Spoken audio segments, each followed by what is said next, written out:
Good morning, Dr. Walker from DenWalker.com. Welcome back to the channel. This morning, we're going to talk a little about the RDA Recommended Daily Allowance for several things, vitamins, minerals, and supplements, and those kinds of things, and just kind of talk about the intent of them, because a lot of folks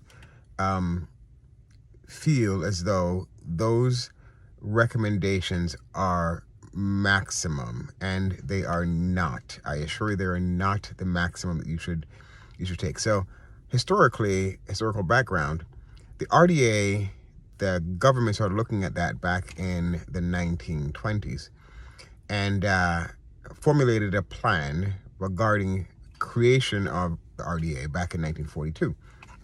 Now, clearly, in 1942,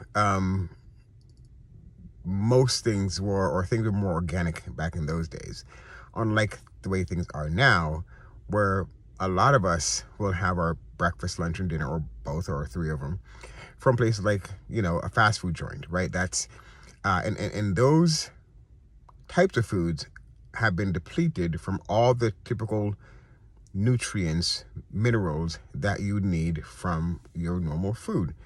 So again, back in 1942, that's a long time ago that these numbers were created, and that they were created sort of as a minimum amount of those supplements that you need to prevent diseases. For example, the one that a lot of folks will talk about a lot is vitamin C, where the numbers, the RDA was like 90 thereabouts milligrams, and the intent of that was to prevent scurvy.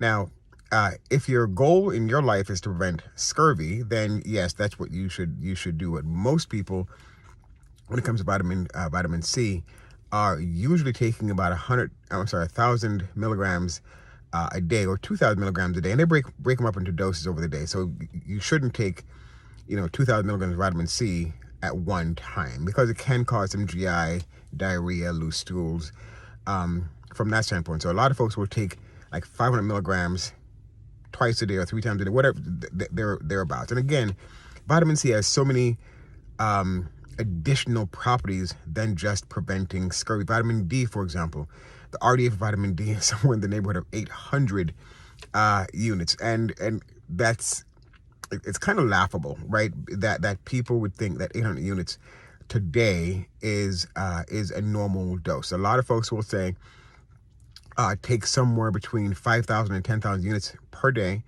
But first, before you start vitamin D supplementation, again, vitamin D is just one of those things. There's a receptor in almost every cell of the body that requires vitamin D. So much protection from vitamin D, just inflammation, inflammatory markers, just for, again, overall health, right?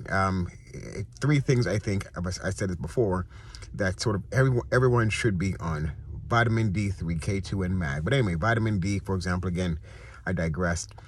800 is what the RDA is, and a lot of folks, again, a lot of information. 5,000 to 10,000 units is what you should take.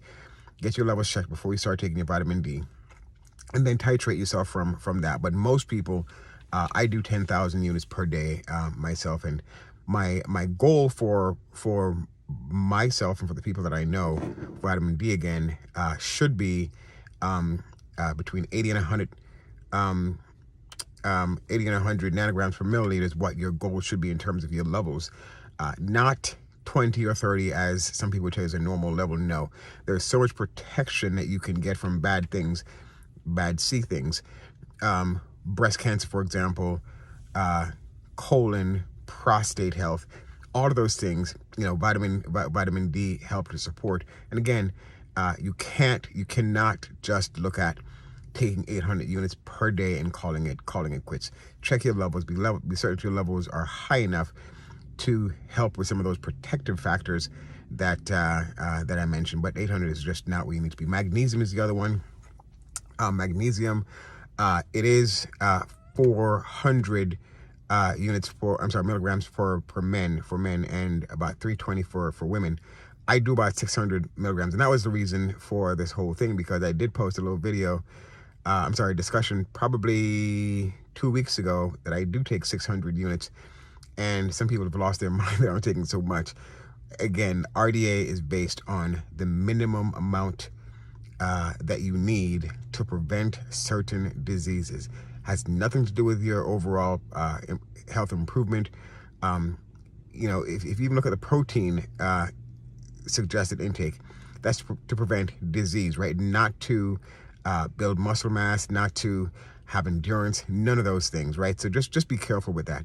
And I'll try to put some of the ones that I know of in terms of suggested amounts as opposed to the RDA that folks shake. But you should probably just do a little reading on your own and figure out what's the normal dosing of things that people are taking: vitamin C, vitamin D, magnesium, for health, not just to prevent diseases that most of us have not heard of, like scurvy, right? If your goal again is to prevent scurvy, then great, take 90 milligrams of vitamin C. But if not, if you're looking at overall increased health and prevention of certain disorders, diseases, malignancies, for example, then you'd want to consider doing much more than the basic RDA. Anyway, thanks for listening, Dr. Walker.